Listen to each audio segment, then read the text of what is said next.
오늘 우리에게 주시는 하나님의 말씀 보도록 하겠습니다. 신약성경 베드로후서 1장 8절 9절 2절 말씀입니다. 제가 가지고 있는 신약성경 384면에 있는 베드로후서 1장 8절 9절 2절의 말씀, 저희 다 같이 한 목소리로 봉독 드리도록 하겠습니다.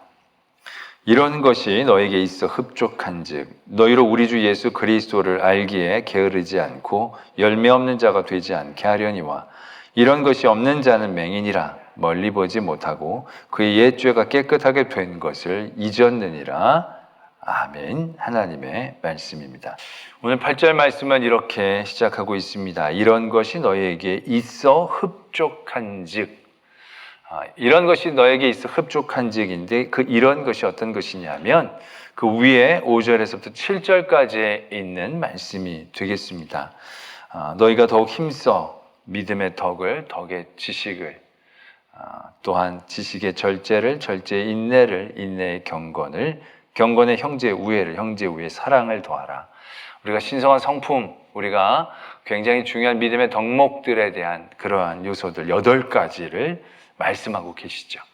이러한 모든 것이 우리에게 있고, 있는 것뿐만이 아니라 이런 것이 우리에게 흡족하다, 흘러넘치도록 아주 많이 있는 그러한 상태들을 말씀하고 있다라는 얘기죠. 이런 것이 너희에게 있고 흡족한즉 너희로 우리 주 예수 그리스도를 알기에 게으르지 않고 열매 없는 자가 되지 않게 하려니와, 이렇게 말씀이 시작되고 있습니다. 그 8가지 덕목들 하나하나가 정말 쉬운 덕목이 아니죠. 믿음이나 덕이나 지식, 절제, 인내, 경건, 형제, 우애, 사랑, 하나하나 굉장히 우리가 거의 전 삶을 향해서 도전해야 할 만큼 아주 귀중하고도 어려운, 또한 귀한 그러한 믿음의 덕목들이 되겠죠. 그런데 이런 모든 것들이 우리에게 있는데 그냥 있는 것뿐만이 아니라 흡족하게 있는 상태, 여러분들이 그러한 상태에 있다고 한다면 여러분들 스스로 어떻게 평가하고 싶으시겠습니까? 내가 믿음도 있고 거기에 덕도 있고 지식도 있고 절제도 되고 인내도 되고 경건도 되고, 그 다음에 형제하고 우애도 되고 사랑도 되고, 그런 모든 요소가 내 안에서 막 흡족해 있는 상태라고 한다면 여러분들은 굉장히 여러분들을 향하여 뿌듯해할 것입니다. 아니, 그게 내가 아니라 그런 것들을 갖고 있는 어떤 사람을 우리가 발견하게 된다면 우리는 그 사람은 아마 성자라고 얘기할 수 있을 것입니다.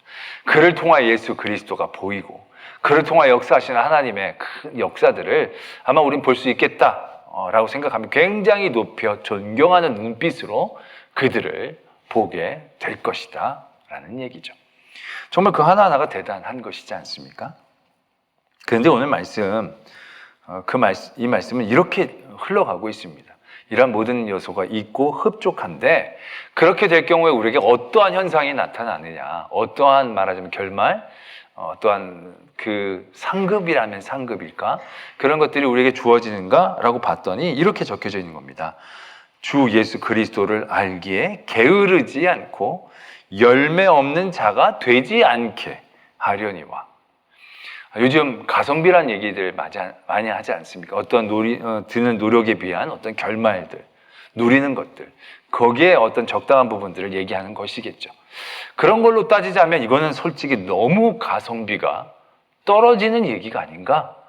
라는 생각을 하지 않을 수 없다라는 얘기죠. 그런 모든 믿음의 8가지 덕목들이 우리 안에게 흡족한데, 그러면 너희가 그리스도를 알고 너희가 그리스도를 온전히 깨닫고 또 열매가 풍성해지고, 이 정도 표현이 되어져야 어느 정도 가성비가 맞는 표현이 되지 않겠나, 우리는 그렇게 쉽게 생각할 수밖에 없죠. 근데 너무나 그것이 작다라는 겁니다. 결과물이 작다라는 거예요. 정말 이거 한 가지 내 안에 믿음, 거기에다가 덕을 더 쌓고 지식을 쌓고 막 절제하고 인내하고 막 그런 걸 막 하나하나 쌓아나갈 때마다 내 안이 굉장히 가슴 벅차고 뿌듯해질 터인데, 그렇게 했을 때, 그것이 막 넘치도록 되어졌을 때 그리스도를 아는 것도 아니고 그리스도를 알기에 게으르지 않은 정도, 그 정도까지만 된다는 얘기죠. 또 열매가 풍성한 것도 아니고 그냥 열매가 없는 자가 되지 않는, 이건 어느 좋은 어떤 경지가 아니라 그냥 밑바닥이 아닌 그 바로 위 정도? 뭐 하여튼 이런 식으로 표현되어 있으니까 이게 너무 가성비가 떨어지는 거죠. 이만큼 얻으려, 이게 흡족하려고 하면 굉장히 우리의 전생을 쏟아부어 노력해야 할 터인데, 이렇게 해봐야 우리가 얻는 건 그리스도를 알기에 게으르지 않은 것, 또 열매가 없지 않게 되는 것. 이거 너무 진짜 가성비가 떨어지는 모습이 아닌가.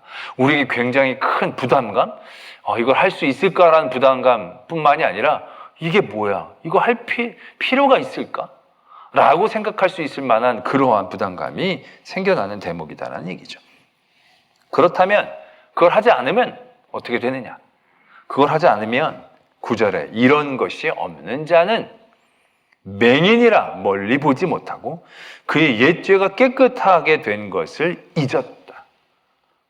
이렇게 적고 계신다는 것입니다. 정말로 그렇게 노력해서 얻는 건 얼마 안 되는데, 그래서 이게 가성비가 떨어져서 우리가 안 한다?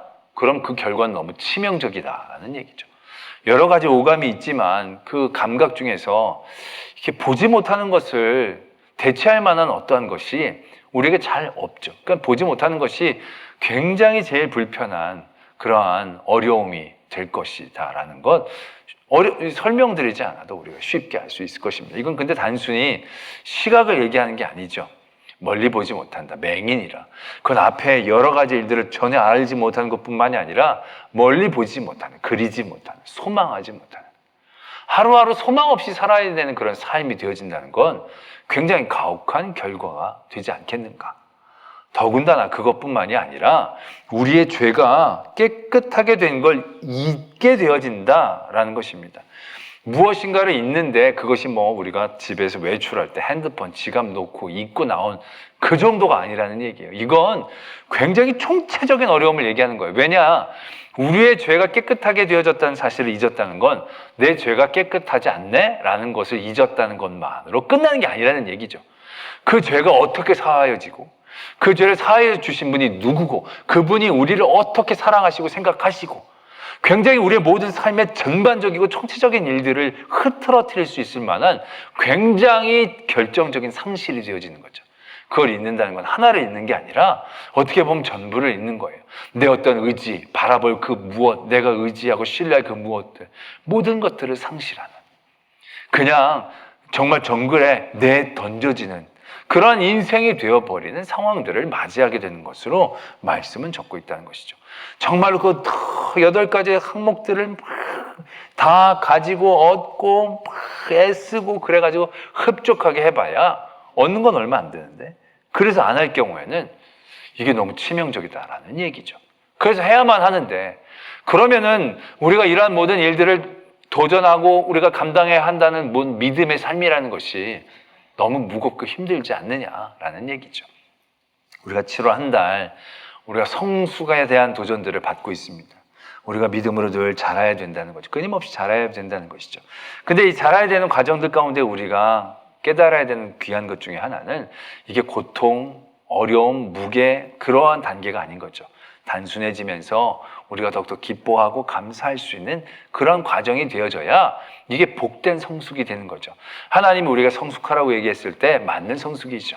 우리가 성화의 단계라고 얘기했을 때 성화가 막 거룩해지는 불편하고 되게 어려운 십자가의 자리가 아니라 그런 모든 자리들이 하나님의 나라의 삶을 이 땅에서부터 살 수 있는 특권인 거죠. 기쁨이 되는 거죠. 감사한 거죠. 십자가를 짊어지긴 짊어지지만 내가 오롯이 모든 십자가를 다 짊어지는 것이 아니라 주님께서 그 모든 걸음 가운데 함께 해주시면서 우리가 찬양할 수 있고 기쁜 마음으로 갈 수 있는 그러한 과정들을 경험해야 이게 바른 성숙의 과정이다라는 그런 은혜들을 쭉 나눠 왔었습니다. 거기에 어떻게 보면 대치되어지는 그러한 말씀이 되는 것이겠죠. 너무 힘들지 않습니까? 과연 가능은 하는 것이겠습니까? 저희들은 이 말씀을 이해하기에 앞서서 베드로의 삶을 한번 바라봐야 합니다. 베드로의 삶을 통해서 베드로가 뼈저리게 깨달았던 그것이 결국 이곳에서 하나님의 은혜 가운데 정수처럼 흘러나오고 있는 것을 발견하게 되는 거죠. 어떠한 일이냐면 베드로는 우리가 잘 알다시피 예수님의 어떠한 선임, 제자, 수제자 라고 자칭, 타칭, 으로 인정을 받았던 그런 사람이죠. 그래서 복음서에서도 보면 베드로는 어떤 예수 그리스도의 여러 가지 일들에 대해서 다른 이들이 갖지 못한 책임감들을 갖고 있었던 것처럼 느껴지죠. 자기가 선임이니까, 첫 번째니까 그러한 마음들이 분명히 있었던 것 같습니다. 그런 가운데 이제 베드로가 예수님께서 제자들에게 사람들이 나를 누구라고 하느냐라고 물어보신 다음에 너희들은 나를 누구냐라고 물어봤더니 베드로가 주는 그리스도시요 살아계신 하나님의 아들이십니다. 딱 정확하게 고백을 하죠. 그래서 예수님이 그를 굉장히 칭찬하시죠. 그리고 천국의 열쇠까지 그에게 주시는 은혜를 선포해 주십니다. 근데 그 다음에 이어서 어떤 일들이 이루어집니까? 예수님께서 이제 내가 예루살렘에 올라가서 제사장들과 서기관들에게 넘겨지게 되어져서 내가 고난을 받고 죽임을 당할 것이라는 얘기를 하게 됩니다. 그 얘기가 이루어지자마자 베드로가 막고 서죠. 아니요, 이런 일이 예수님께 일어나서는 안 됩니다. 이런 일들이 없도록 하겠습니다. 라고 이제 베드로가 얘기하죠. 어떻게 보면 이건 악한 얘기가 아니죠.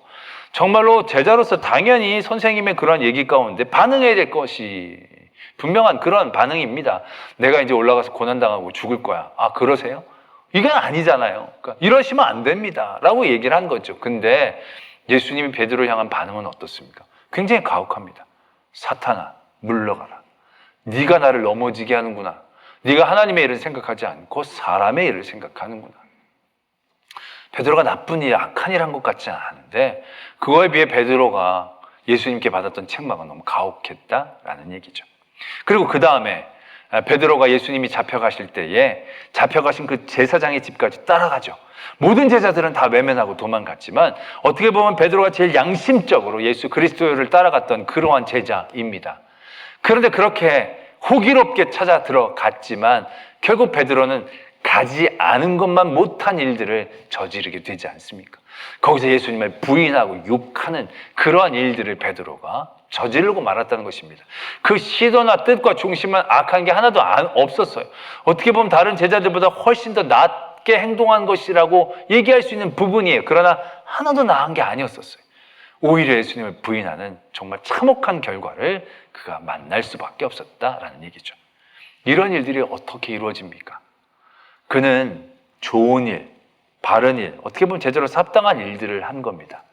그런데 그 세상에서 좋다라고 하는 좋은 일이 좋은 게 아니었죠. 합당하다라고 하는 게 합당한 일이 아니었습니다. 왜? 그 안에 하나님의 뜻이 없었거든요. 하나님 앞에 물어보고 하나님께서 허락하신 그 부분이 없었거든요. 베드로는 그때 뼈저리게 느낀 겁니다. 아무리 좋은 일이라 할지라도 그 일들이 하나님이 이루시는 일이 아니면, 하나님이 허락해 주신 일이 아니면 쓰레기처럼 되어버린다는 거죠. 그가 아무리 좋은 취지에서 그 일들을 했다 할지라도 하나님의 의견을 묻고 하나님의 일들 가운데 나간 것이 아니라고 한다면 그 결과도 참담한 것을 베드로가 경험했다라는 것이죠. 그러나 나중에는 어떻게 됩니까? 베드로가 요한복음에서 예수님이 내 양을 먹이라 말씀하십니다. 사명을 받은 거예요. 아마 예전에 베드로 같았으면 예수님이 승천하고 난 다음에 내가 이제 양을 먹어야 되는데 어떤 양을 치지? 아마 양을 찾으러 다니라고 애를 썼을 겁니다. 그런데 베드로는 움직이지 않습니다. 베드로는 다락방에서 기다리고 기도합니다. 절대로 그 모든 일들이 자신의 일들로 되어지지 않는 하나님께서 시키실 그때까지 기다리고 준비하는 그런 모습을 갖게 되죠. 그때 그에게 성령이 임하시고 하나님은 그가 자리에 섰을 때 그가 설교를 잘하려고 준비하고 애쓴 게 아닙니다. 그러나 하나님의 때를 기다리시고 하나님의 때에 그가 순종했을 때 하나님은 그를 사용하신 거죠. 그가 설교했을 때 수천 명이 회개를 하고 하나님 앞으로 돌아옵니다. 그러나 그런 모든 과정들을 통해서 베드로는 분명히 깨닫습니다. 이건 내가 한 게 아니라는 거죠. 나는 순종하고 선 것뿐이고 하신 분은 하나님이심을 그가 깨달았다라는 얘기죠. 결국 베드로의 삶에는 그러한 내용이 섞여져 있습니다. 그게 결국 무리를 걷는 그 안에 함축되어 있죠. 예수님이 물 위를 걸어오실 때 베드로가 걷고 싶어 합니다. 그래서 예수님이 허락하시고 오라고 했을 때 그가 물 위에 섭니다. 인류 최초로 물 위에 선 사람이 될 것입니다. 그는 그의 능력, 준비 그런 게 필요한 게 아닙니다. 딱 서고 싶은 도전과 마음, 예수 그리스도를 바라보는 눈빛, 그게 딱 그의 몫입니다. 그러고 나서 그가 서 있는 모든 부분은 결국 예수 그리스도의 능력이고 은혜인 것이죠.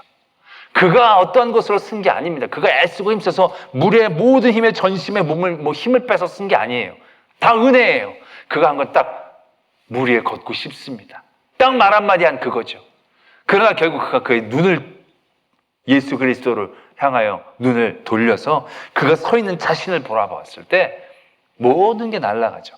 모든 게 그림자처럼 물거품처럼 사라지고 빠져버리죠. 결국 그런 모든 일들을 통하여 베드로는 분명히 깨달았다는 것이죠. 우리가 살면서 뭔가를 많이 해요.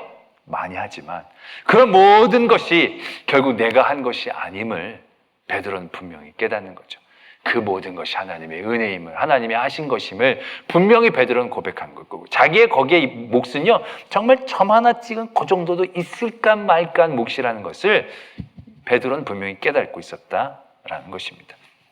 오늘 믿음의 덕의 지식의 아름다운 덕목들, 이러한 것이 우리에게 있고 흡족한즉, 지금 이 편지를 받는 모든 그리스도인들이 이 상황에 해당되어질 수 있는, 우리가 이해하는 것으로 해당되어진 상황에 있는 사람은 아마 한 사람도 없다고 얘기해도 확실할 겁니다.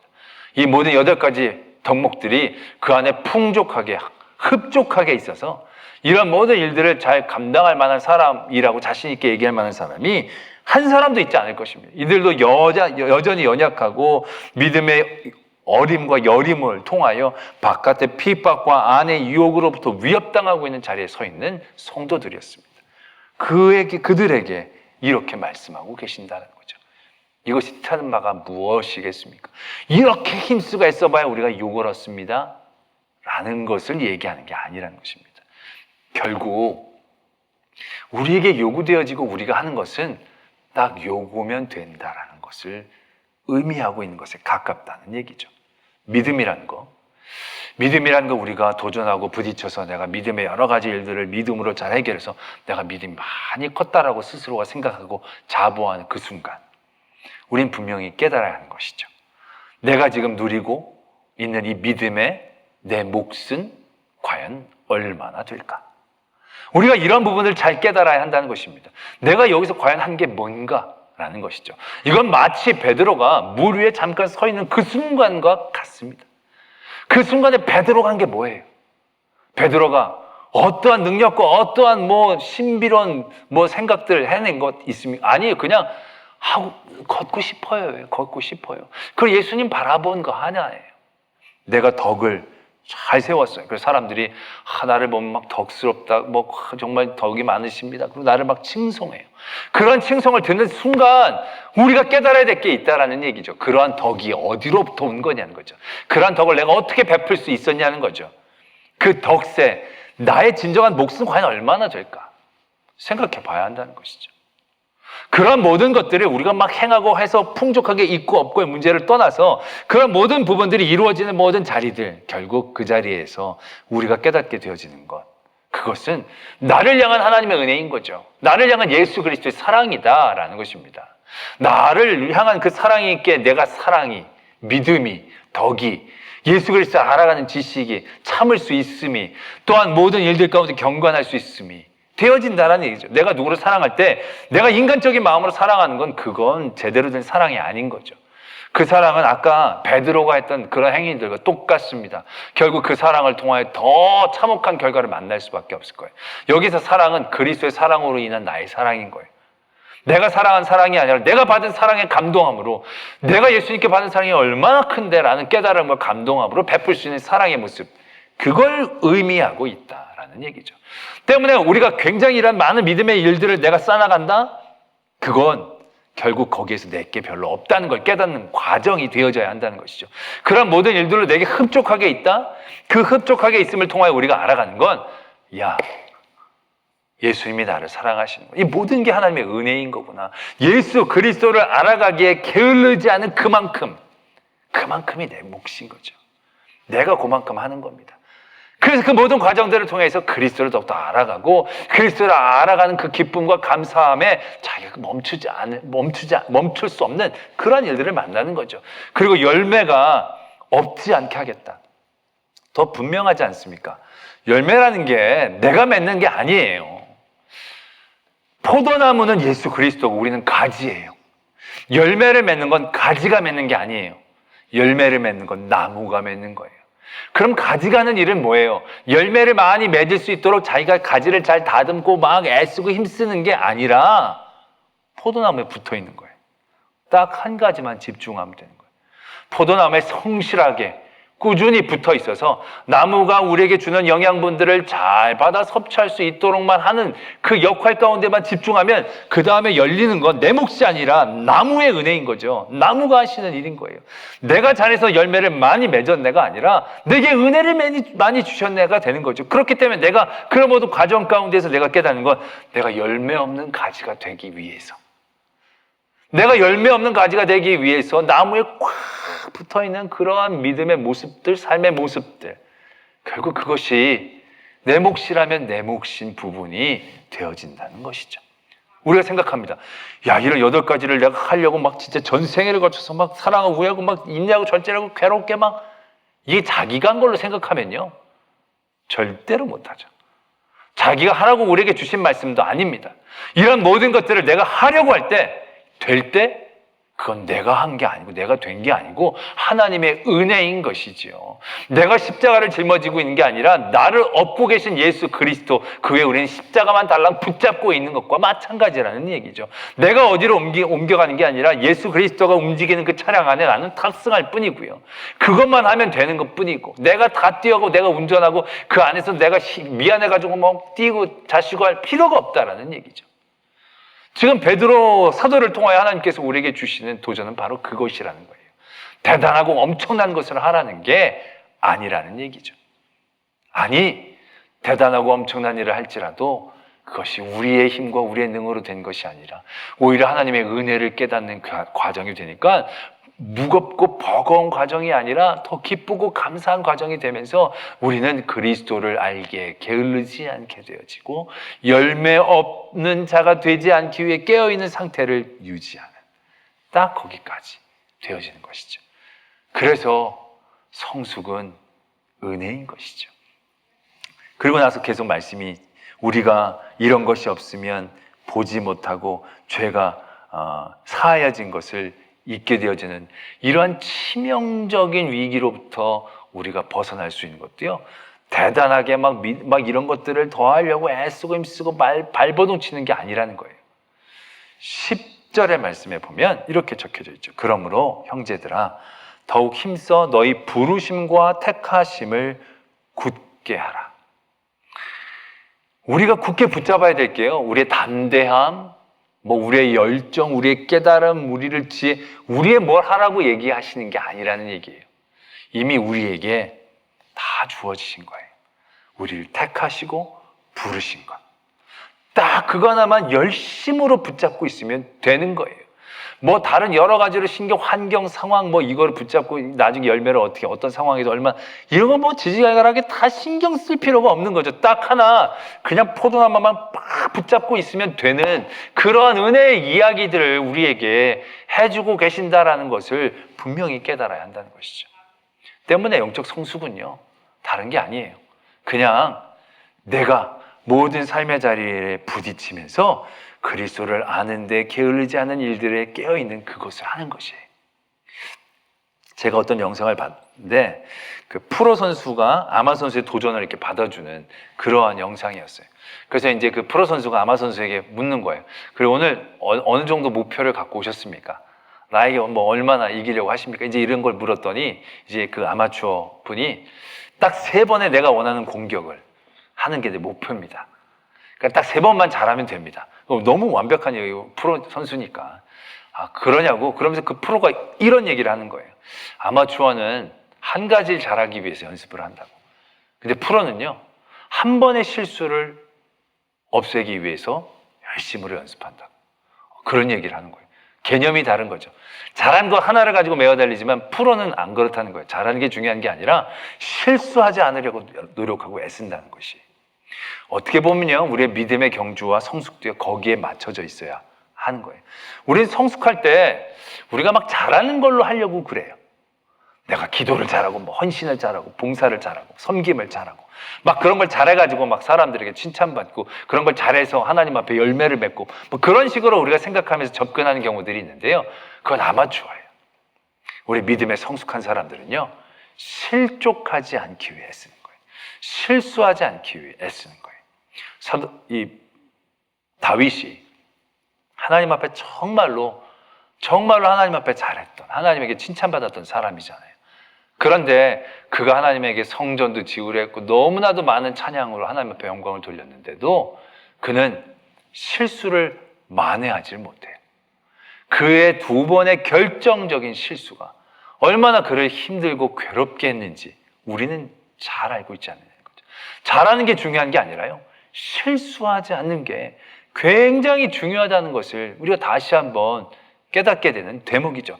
또 실수하고 난 다음에도요, 그 실수를 실수로 덮으려는 실수를 하지 않고 그 실수 가운데서 빠르게 하나님의 앞으로 되돌아오려고 하는 그러한 깨어있음, 실족을 계속하지 않으려고 애쓰는 것이 우리들에게 너무나도 필요한 성숙의 단계이다라는 것입니다.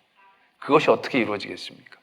어떻게 실수하지 않고 살 수 있겠습니까? 한 번도 잘못하지 않고 살 수 있겠습니까? 물론 그렇게 완벽하게 사는 삶을 얘기하는 게 아니죠. 그러나 중요한 건 그래도 실족하지 않기 위한 우리의 삶의 분명한 틀이 있어야 한다는 것입니다. 그게 바로 뭐냐? 그리스도를 알기에 게으르해야 되지 않는 그 태도라는 거죠. 보면 다윗이 실수했을 때 왜 실수했습니까? 그가 다른 모든 일들은 하나님께 기도하고 묻습니다. 하나님의 뜻을 기다립니다. 그러고 나서 하나님의 은혜를 누리죠. 그러나 그가 실수했던 그 자리는요, 하나님에게 묻지 않았던 자리입니다. 하나님을 굳이 찾지 않아도 될 자리라고 생각했던 그 자리입니다. 내 지배하는 백성에 대한 내 일인데, 내가 치세를 잘해서 얼마나 은혜를 많이 받았는지 내가 한번 알아보겠다는데, 그때 하나님 앞에 기도하지 않고 하나님 앞에 물어보지 않고 부딪히지 않았습니다. 그리고 그가 실수를 저질렀을 때도, 밧세바와의 실수 있을 때는 계속 실수로 만회하려고 애를 씁니다. 계속 하나님 앞에 묻지 않고 인간적인 방법들, 자기의 영역 안에서 그 일들을 해결하려고 합니다. 그랬을 때 더 큰 미궁으로 그 실수들이 빠져들어가죠. 해결할 수 없을 정도로. 결국 나중에 선지자를 통해 그가 깨우침을 받았을 때, 그때 비로소 그는 실수해서 다시금 하나님 앞에 나아가죠. 하나님 앞에 내어놓죠. 그리고 나서 나중에 인구조사를 했을 때, 그것이 죄악임을 깨달았을 때 다윗은 바로 반응합니다. 그가 이렇게 얘기하죠. 내가 사람의 손에 빠지지 않고 하나님의 손에 빠지기를 원합니다. 이건 어떤 것이 내게 유익한가에 대한 얘기가 아닙니다. 그는 그런 모든 문제의 자리에서 어떻게 자기가 헤어져 나와야 될지를 분명하게 알고 있었다는 거죠. 결국 하나님께 붙어야 되는 거죠. 하나님께 물어보고 하나님께 알아야 되는 거죠. 그러한 삶의 자리들이 그의 삶의 자리들을 채우고 성숙하게 하고 은혜되게 할 수 있는 그러한 삶의 법칙이 되어졌다는 것을 우리가 분명히 기억해야 한다는 것이죠. 우리의 영적인 성숙은 그렇게 도전되어져야 합니다. 믿음의 덕, 지식, 이걸 더하고 해서 막 쌓는 것처럼 생각하지만요, 그게 아닙니다. 믿음이 필요한 어떤 삶의 자리에서 우리는 하나님과 부딪혀야 합니다. 내 믿음으로 싸우면 안 되고요. 내게 믿음을 주십시오. 이런 일들을 통하여 나의 믿음에 어떤 도전을 원하십니까? 이렇게 하나님께 부딪히고 물어보는 그러한 삶의 모습이 있어야 거기서 성숙이 생기는 거예요. 또 거기서 덕을 쌓아야 되는 일들 가운데 하나님, 내가 이 덕이 인간의 덕이 안 되기를 원합니다. 내가 덕을 베푸는 게 너무 어렵습니다. 내가 덕을 베풀 수 있는 그런 마음을 주십시오. 그런 모든 도전들을 통해서 하나님과 만나는 거예요. 또 지식이 필요해 하나님 이 지식으로 교만해지지 않게 하시고 하나님을 더 알게 됨으로 인하여 하나님의 사랑을 더 깨닫고 감사할 수 있는 저희들이 되기를 원합니다. 하나님과 부딪히는 자리들을 계속 만들어 나가는 틀을 만드는 거죠. 그러한 깨어있음이 예수 그리스도를 알기에 게으르지 않는 그 틀이 우리의 신앙의 삶을 성숙하게 하는 거죠. 그러한 과정들을 통해서 12절의 말씀에 이렇게 적혀져 있습니다. 그러므로 너희가 이것을 알고 이미 있는 진리에 서 있으나 내가 항상 너희에게 생각나게 하려 하노라. 이미 우리에게 주어지는 풍성한 하나님의 은혜들을 깨닫게 되어지는 것이죠. 나는 연약합니다. 할 수 없습니다. 세상이 나보다 너무 강합니다. 늘 우리는 그러한 생각 가운데 짓눌릴 수밖에 없지만 이런 모든 믿음이 필요한 자리, 지식, 덕 이런 것들이 필요한 자리마다 내가 예수 그리스도와 부딪히고 만나려고 예수 그리스도를 더 간절히 붙잡으려고 하는 그런 애씀과 깨어있음이 우리 삶 가운데 쭉 채워질 때 우리는 알게 되는 거죠. 내게 그것들이 얻어지는 게 아니라 이미 내게 있는 그 진리를, 이미 내게 주어주신 그 하나님의 은혜와 축복을, 이미 내가 누릴 수 있게 해주시는 하나님의 놀라운 그 사랑을 알게 되어지는 것이죠. 그러한 가운데 우리의 성숙은 기쁘고 감사하고 즐거운 가운데 이루어질 수 있다라는 것을 오늘 하나님께서는 말씀해 주시죠. 그래서 11절에도 구주 예수 그리스도의 영원한 나라에 들어감을 넉넉히 너희에게 주시리라. 내가 넉넉하게 들어갈 능력을 갖고 있는 게 아니라요, 내게 넉넉히 들어갈 수 있는 은혜를 주시는 거예요. 내게 자격이 있는 게 아니라 자격이 풍성하신 하나님께서 나를 꽉 품어주시는 것을 깨닫게 되어지는 과정인 거죠. 그게 성숙의 기쁨이다라는 것입니다. 내가 잘하는 것이 아니라, 우리가 첫 번째 주에도 말씀을 드렸듯이 내가 잘하는 게 아니고요, 내가 강해지는 게 아니라 내 안에 예수 그리스도가 얼마나 강한지를 깨닫게 되어지는 거죠. 내 안에 예수 그리스도가 점점 커져서 다른 모든 것들보다 나의 기쁨과 만족의 이유가 되어지는 그러한 자리들을 경험하는 것, 그것이 성숙의 자리입니다. 그러한 성숙의 자리를 도전하기를 원합니다. 우리가 전염병으로 인하여 함께 모여 예배하지 못하는 일들이 계속되어질 때 우리가 지치고 나태해지기 쉽습니다. 그때 게을러지셔서는 안 됩니다. 그런 모든 자리에서 끊임없이 하나님 이렇게 하시는 이유가 뭡니까? 여기서 내가 뭘 더 도전해야 합니까? 뭘 더 알아야 합니까? 왜 우리를 그냥 버리십니까? 끊임없이 우리의 삶이 그러한 예수 그리스도를 도전하고 붙잡고 부딪히고 물어보고 붙잡는 일들로 채워져 나갈 때 우리가 하나님 앞에 더욱더 온전한 은혜를 깨닫고 누릴 수 있는 성도로 성숙해질 줄로 믿습니다. 우리 말씀을 생각하시면서 함께 기도하기를 원합니다. 여러분들은 여러분들의 삶의 자리에서 하나님의 은혜를 얼마나 헤아려 봅니까? 우리의 모든 도전의 자리에서 우리가 완벽해지려고 스스로를 애쓰고 힘쓸 때에 얼마나 많은 것이 하나님의 은혜인지를 깨달으려고 도전하십니까? 우리에게 필요한 것은 그리스도를 알기에 게으르지 않는 것입니다. 열매 없는 가지가 되지 않기 위해 더욱더 하나님을 굳게 붙잡는 것입니다. 모든 삶의 자리에서 그런 믿음의 거룩한 도전을 통하여 건강하고 아름다운 성숙을 얻는 여러분들이 되기를 원합니다. 하나님, 저에게 그런 성숙의 모습을 허락하여 주시옵소서. 라는 기도의 제목으로 나아가도록 하겠습니다. 하나님 아버지, 우리의 어린 믿음을 깨닫습니다. 내 걸 채우려는 그런 믿음이 아니라 내 안에 이미 풍성하신 하나님을 깨닫고 하나님을 알아가는 그런 믿음의 사람들 되어지기를 소망합니다.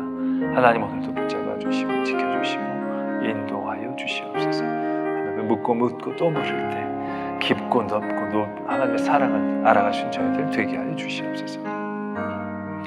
사랑의 하나님 아버지, 하나님의 사랑이라고 얘기하지만 나를 향한 그 하나님의 큰 사랑을 우린 미처 헤아리지도 않습니다. 내 입가에 있는 부분에만 나는 먹고 그만큼이 하나님의 사랑인 줄로 멈추려고 합니다. 그러나 우리가 더욱더 도전하기를 원합니다.